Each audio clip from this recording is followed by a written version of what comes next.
Tengo una duda en relación a lo que estabas comentando y es sobre todo, vale, ahora hemos conseguido un objetivo importante, somos ayudantes doctores, pero bueno, ahora el siguiente paso es acceder a nuevas figuras contractuales dentro de la universidad para seguir progresando.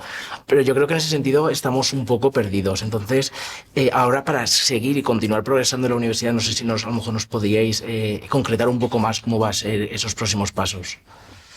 Pues si te sembla, te poso l'exemple de lo que passarà enguany, ¿vale? Estem en el 2022, aprovarem en el mes de març l'oferta pública d'ocupació per al PDI. Tenim 165 places de taxa de reposició, de les quals hem de reservar per llei un 15% per als Ramons i Cajals, l'estabilització, per tant es queden 140 places. Amb aquestes 140 places hem de promocionar els contratats doctors que s'han acreditat a titular d'universitat, cosa que és de dret i que a més és intel·ligent perquè ens generen noves oportunitats de places per a l'any següent, no? Hem d'estabilitzar el professorat ajudant doctor, hem d'estabilitzar una part del professorat associat i bueno, pues també traiem algunes places vacants que estan ahí pendents des de fa anys que no ixen. Val? Per tant, una vegada que hagin determinat tot això, aleshores mirem, i en concret en aquest any el que passarà és que tot el professorat ajudant doctor que finalitza el contracte en 2023 s'estabilitzarà enguany. Si està acreditat a contracte doctor, a contracte doctor. Si està acreditat a titular d'universitat, a titular d'universitat. Val?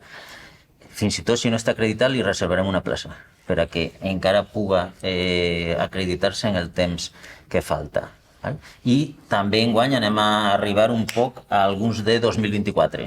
No a tots, ni molt menys, però sí a una part dels primers. Estan ordenats per data de finalització del contracte. Això a vegades ho pregunten els professors. Per què? A veure, la qüestió té que veure amb la finalització dels contractes, és a dir, no ens podem permetre el risc com a col·lectiu, com a universitat, de que alguna gent se trobi que quan arriba el seu moment d'estabilitzar-se no tingui una plaça per estabilitzar-se perquè algú que s'havia acreditat abans ja la té. Per tant, estem seguint un ordre rigorós de finalització de contracte i així se va decidir fa ja fora 5 anys o 6, amb acord dels sindicats i de tots els membres de la universitat i per tant això és el que farem. I a partir d'ahir, una vegada que ja estigueu estabilitzats com a titulars o contratats doctors, pues tindreu la vostra promoció a figures superiors com a resta de la plantilla.